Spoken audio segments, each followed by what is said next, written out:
नमस्कार विद्यार्थी मित्रांनो आणि शिक्षक मित्रांनो. शिक्षक भरती ही पवित्र पोर्टल शिवाय जर झाली असेल तर अशा शिक्षकांवरती किंवा संबंधित संस्थेवरती कारवाई केली जाऊ शकते. या संदर्भात पाठीमागे सुद्धा एक सरकारचं सर्वोच्च न्यायालयात सुद्धा एक जी आर किंवा एक निर्णय पण आला होता. त्या अनुषंगाने न्यूजपेपरला आता लगतच्या 2 दिवसांमध्ये 2 महत्वाच्या बातम्या पण आल्या. म्हणजे ज्या ज्या शिक्षकांची नियुक्ती विदाऊट पवित्र पोर्टल झाली असेल तो एक मुद्दा आणि दुसरा मुद्दा म्हणजे शालार्थ आयडी घोटाळ्यासंदर्भात सुद्धा बरेचसे शिक्षक रडारवरती आहे. म्हणजे विनाकारण तुमची नियुक्ती नसताना सुद्धा डॉक्युमेंटमध्ये फेरफार करून असे बरेचसे शिक्षक रुजू झाले किंवा नियुक्ती केली गेली त्याला बरेचसे कर्मचारी आणि अधिकारी सुद्धा जबाबदार आहे. तो या संदर्भात नाशिकमध्ये शिक्षकांची चौकशी पण चालू आहे.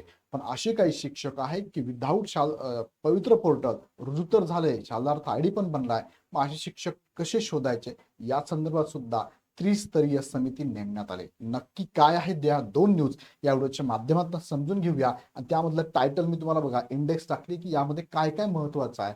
पवित्र पोर्टल अनिवार्य करण्यात आलेलं आहे. पवित्र पोर्टल शिवाय झालेल्या सर्व शिक्षक भरतीवर प्रशासनाचे कडक निर्बंध असणार आहे. नेमकं काय असणार आहे अजून ते सांगितलेलं नाही, पण कारवाई होणार असं सांगितलेलं आहे.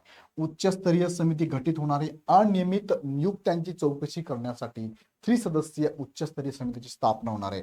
माहिती संकलन करावी लागणार. नेमकं पोर्टल बाहेर नियुक्त झालेल्या शिक्षकांची माहिती शालार्थ प्रणालीद्वारे गोळा करणार आहे. नाशिक विभागामध्ये ऑलरेडी कारवाई चालू आहे. बोगस मान्यता प्रकरण 892 शिक्षकांची SIT कडनं चौकशी चालू आहे. थोडासा या नियोजनामध्ये गोंधळ झालाय. एकाच दिवशी 200 शिक्षकांना बोलवलंय आणि चौकशीत गोंधळ आणि शिक्षकांचा संताप झालेला आहे. नवीन नियमावली ज्याला आपण SOP म्हणतो, स्टँडर्ड ऑपरेटिंग प्रोसेस म्हणतो, भरती प्रक्रिया पारदर्शक करण्यासाठी SOP लागू आणि तक्रार निवारणासाठी 15 दिवसांची मुदत, हे सुद्धा पुणे परिषदेकडून उचललेलं खूप चांगलं पाऊल आहे. आता याबद्दल आपण माहिती घेऊया, पण तत्पूर्वी तुम्हाला सांगू इच्छितो एक प्रमोशनल ऍक्टिव्हिटी आहे. TET द्रोणा 10.0 ची बॅच चालू झाले. तुम्ही शिक्षक असाल, तुमचे मित्र असेल, सहकारी असेल, तुमचा ग्रुप असेल तर त्यांना शेअर करायला लावा. आणि TET ची बॅच आपली राहिल्या कमी दिवसामध्ये तुम्हाला इथे पात्र होण्यासाठी महत्वाची असणार आहे. विथ बुक किट आणि बॅग, विदाऊट बुक किट आणि बॅग अशा 2 बॅचेस आहे. बुक किट आणि बॅग तुम्हाला घरपोच मिळणार आहे. सेपरेट बॅचेस तुमच्या इथे अवेलेबल आहे. लाईव्ह प्लस रेकॉर्ड तुम्ही हवं तेव्हा हे लेक्चर बघू शकता, किती वेळेस रिपीट करून बघू शकता. दोन्ही बॅच मध्ये वैशिष्ट्य असं की तुम्हाला 5,000 प्लस विद्यार्थ्यांचा निकाल देणारी मार्गदर्शनाची टीम तुम्हाला इथे शिकवणार आहे. दररोज तुम्हाला डाऊट क्लिअरिंग सेशन आहे. त्याचबरोबर तुम्हाला PPT आणि PDF स्वरूपातल्या नोट्स अवेलेबल आहे. 350 प्लस टेस्ट सिरीज आहे. सब्जेक्ट वाईज आहे, टॉपिक वाईज आहे, फुल लेंथ टेस्ट सिरीज आहे. महारिव्हिजन सेशन पण आहे. नवा दिवस नवी सुरुवात रिफ्रेशमेंट सेशन पण असणार आहे. हे सगळं तुम्हाला दोन्ही बॅच मध्ये एवढंच करा, बाकी काही करायची गरज तुम्हाला पडणार नाही. हा अनुभव आहे. 9 बॅचेसला शिकवणारी टीम परत 10व्या बॅचेसला पण ऍज इट इज बदल नाहीये. बाकी ठिकाणी तुम्हाला फक्त चेहरे जुनेच दिसतात, 1-2, बाकी सगळे नवीन असतात असं नाहीये. तीच टीम तुम्हाला एवढा अनुभव घेऊन तुमच्या समोर येणार आहे. चला तर जॉईन करण्यासाठी खाली डिस्क्रिप्शन मध्ये लिंक दिली, लिंकवर क्लिक करा आणि बॅच जॉईन करा. मुख्य मुद्द्याकडे तुम्हाला घेऊन जातो. बघा 2 न्यूजपेपरला बातम्या आलेल्या आहेत. सकाळ न्यूजपेपरला बातमी आहे दिलासादायक, अनियमित नियुक्त्यांची चौकशीसाठी बनणार उच्चस्तरीय समिती, पवित्र पोर्टल शिवाय शिक्षक भरतीवर निर्बंध. यात सब टायटल बघा, 3 सदस्यीय उच्च समिती नेमणार, माहिती संकलनासाठी शालार्थ प्रणालीचा वापर होणार, भरती प्रक्रियेसाठी मानक कार्यपद्धती लागू होणार आणि प्रशासनाची तक्रारींसाठी केली स्वतंत्र व्यवस्था. ही पण बातमी चांगली आहे. त्याचबरोबर महाराष्ट्र टाइम्सने मटाला बातमी आली बघा, शालार्थ बाबत शिक्षकांची चौकशी होणार. येत्या सोमवारपासून होणार सुरुवात, गैरप्रकारांनी मान्यता दिल्याचे प्रकरण, संबंधितांना स्वतःची बाजू मांडण्याची संधी आणि शिक्षकांचा संताप काही अंशी झालेला आहे. सो ह्या सगळ्या गोष्टी जर आपण बघितल्या तर इथे काही मुद्दे समोर येतात बघा. पहिला मुद्दा काय, पवित्र पोर्टल शिवाय शिक्षक भरती नाहीच, गुणवत्ता आणि पारदर्शकतेसाठी शासनाचा कठोर निर्णय होऊ शकतो.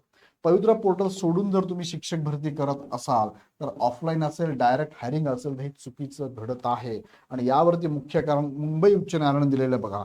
नागपूर खंडपीठ 2015च्या निर्देशानुसार शिक्षक भरती केवळ गुणवत्ता आणि पारदर्शकतेवरच होणे बंधनकारक आहे आणि त्यासाठीच पवित्र पोर्टल मार्फत टेट एक्झाम घेऊन नियुक्ती केली जाते. निर्णय आणि कारवाई काय होऊ शकते तर 22 जून 2017 नंतर. आता ह्या डेटचं महत्व काय आहे तर ह्या डेटला पवित्र पोर्टल मार्फत शिक्षक भरती होण्याची प्रोसेस चालू झालेली होती.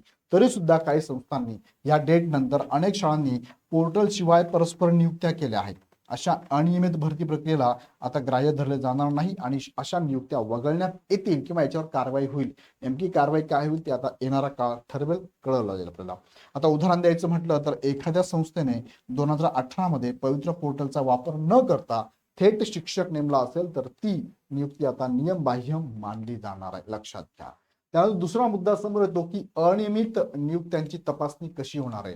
तर त्यासाठी शालार्थ प्रणाली आणि उच्चस्तरीय समितीचा वापर केला जाणार आहे. आता पहिलं बघा मुद्दा यामध्ये काय येतो की शालार्थ प्रणालीचा ट्रॅप काय आहे. बघा, ज्या शिक्षकांची नोंद पवित्र पोर्टलवर नाही, हा मुद्दा महत्वाचा आहे की यांनी पवित्र पोर्टलवरती शिक्षक भरतीमध्ये त्यांचं नावच नाहीये तरी पण ते शिक्षक झालेले आहेत.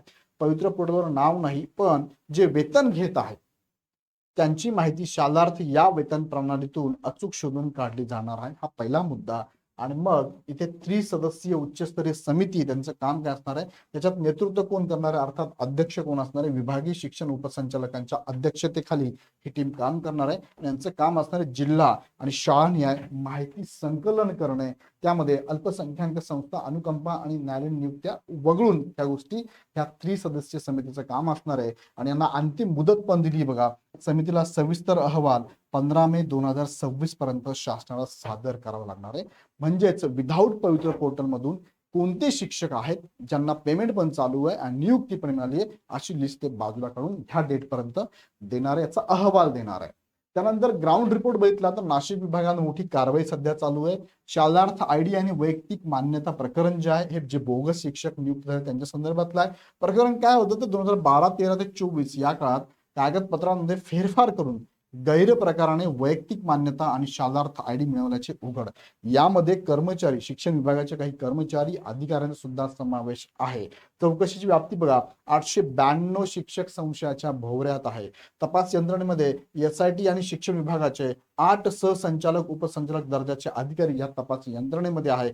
माजी अधिकारी, दोषी आढळलेल्या तत्कालीन शिक्षण अधिकाऱ्यांची चौकशी सुरू आहे. मी तुम्हाला मगाशी म्हटल्याप्रमाणे त्यांनी पण दोषी असेल तर त्यांची सुद्धा चौकशी होणार आहे. नाशिक जिल्ह्यात असे 892 शिक्षक संशयाच्या भोवऱ्यात आहे. बघा, चौकशीमध्ये फक्त गोंधळ झाला, शिक्षकांना नाहक मनस्ताप झालाय, त्याबद्दलची पण न्यूज आली. प्रशासकीय नियोजन 15 ते 18 एप्रिल या दरम्यान बघा, म्हणजे 4 दिवसामध्ये प्रशासनाने चौकशीसाठी तारखा दिल्या, पण एकाच दिवशी तब्बल 200 शिक्षकांना बोलावले. आणि वास्तव बघितलं तर गोंधळ आणि संताप का झाला शिक्षकांचा, तर एका दिवसात एवढ्या लोकांची चौकशी शक्य नव्हती. अनेक शिक्षकांना तात्काळ राहावे लागले. मात्र परत त्यांना पुढील तारखा दिलेल्या आहेत. चौकशी न झाल्याने संतापलेल्या शिक्षक आणि अधिकाऱ्यांचा थेट जाब विचारला तर पुढची डेट त्यांनी दिली आहे 27 ते 30 एप्रिल दरम्यान या शिक्षकांची काय होणार आहे, चौकशी होणार आहे. ज्याला आपण शालार्थ आयडी घोटाळा म्हणतो, त्यातले हे चौकशीचे संशयाच्या भोवऱ्यात असणारे सगळे शिक्षक वर्ग या ठिकाणी असणार आहे. आता पुढील दिशा पारदर्शकसाठी नवीन व्यवस्थापन पुणे शिक्षण परिषदेने केलेली आहे. भरती प्रक्रिया अधिक सुलभ आणि कार्यक्षम करण्यासाठी पावलं उचलली आहे, त्याला SOP आपण म्हणतो. तर त्यामध्ये शाळांना स्वतंत्र लॉग इन आयडी दिला जाणार आहे. रिक्त पदांची माहिती नियमित अपडेट ठेवणं ही जबाबदारी त्यांची असणार आहे. जाहिरातींना वेळेत मंजुरी आणि उमेदवारांना पात्रता ठराविक वेळेत तपासणं करता येणार आहे. जलद तक्रार निवारण कक्ष सुद्धा आता पुणे परिषदेकडून चालू होणार आहे. कुठे तर महाराष्ट्र राज्य परीक्षा परिषद पुणे स्वतंत्र व्यवस्था करणार आहे. भरती प्रक्रियेत विलंब किंवा अडथळा आल्यास थेट तक्रार तुम्ही या पोर्टलवर करू शकतात. आणि नियम काय सांगतो, प्राप्त झालेल्या कोणत्याही तक्रारीवर 15 दिवसांच्या आत कार्यवाही करण्याचे प्रशासनाने सक्त निर्देश दिलेले आहेत. सो ही चांगली बातमी आहे. प्रत्येक वेळेस शिक्षक भरतीमध्ये ताणवलं जातं, शिक्षक भरती वेळेवर होत नाही, त्या संदर्भात हे नवीन जे निवारण कक्ष जे असणार आहे, पोर्टल असणार आहे, याचा आपण उपयोग आपल्या अभियोग्यता धारकांना घेता येणार आहे. सो या दोन महत्वाच्या न्यूज मी तुम्हाला सांगितल्या, शालार्थ आयडी शिवायचं प्रकरण आणि शालार्थ आयडी घोटाळ्याचं प्रकरण. सो भविष्यामध्ये हे जर अहवाल 15 मे पर्यंत सरकारकडे, शिक्षण विभागाकडे आला तर 15 मे नंतर ही जाहिरातीची व्याप्ती अजून वाढू शकते. कारण इथे जर या शिक्षकांवरती कारवाई झाली, पवित्र पोर्टलशिवाय भरतीचे शिक्षक, तर नक्कीच ह्या जागा पवित्र पोर्टल मधून भरल्या जातील. याबद्दल मतमतांतर आहे, आपलेच गट आहे, पण तुम्हाला काय वाटतं मला कमेंटमध्ये तटस्थपणे मांडा. राग द्वेष अजिबात कुणाचा न बाळगता आपलं स्वतःचं मत काय मला कमेंटमध्ये कळवा. आणि परत जाताना सांगतो की इग्नाइटच्या बॅचेस चालू झाल्या आहे. ही 2 रुपयाची बॅच, ज्यामध्ये TET जर तुम्ही आता तयारी लागत असाल ना, ही बॅच लगेच जॉईन करा. ही बॅच तुम्हाला सांगेल की TETचा अभ्यास कसा करायचा असतो. सेपरेट विषयांच्या बॅचेस आहेत. तुम्हाला विषयाची अडचण तर विषयानुसार बॅचेस घेऊ शकता. ही पुस्तकं सगळीकडे अवेलेबल आहे. तुम्ही Amazonवरून जा, आपल्या ऍपवरून जा किंवा जवळच्या बुक स्टॉलला जा. सगळ्यांकडे असावं असं एक पुस्तक आहे ज्याला आपण TET सक्सेस मास्टर म्हणतो लगेच परचेस करून घ्या. त्यासाठी ऍप डाउनलोड करू शकता बघा, हे पुस्तकांचं साठी ऍप डाउनलोड करू शकता, ऍपवरून मागवू शकता, बॅचेस पण जॉईन करू शकता. अडचण असेल ह्या नंबरला कॉल करू शकता. व्हिडिओत सांगितले सगळे मुद्दे तुमच्यापर्यंत मी पोहोचवण्याचा प्रयत्न केला. तटस्थपणे तुम्हाला याच्यावर काय वाटते मला कमेंटमध्ये नक्की कळवा. आवडले तर लाईक करा, सगळ्या मित्रांना सगळ्या ग्रुपवर नक्की शेअर करा आणि पुढचे अपडेट बघण्यासाठी हा चॅनल लगेच सबस्क्राईब करा. पुन्हा व्हिडिओ आपण नेक्स्ट डे मध्ये. धन्यवाद.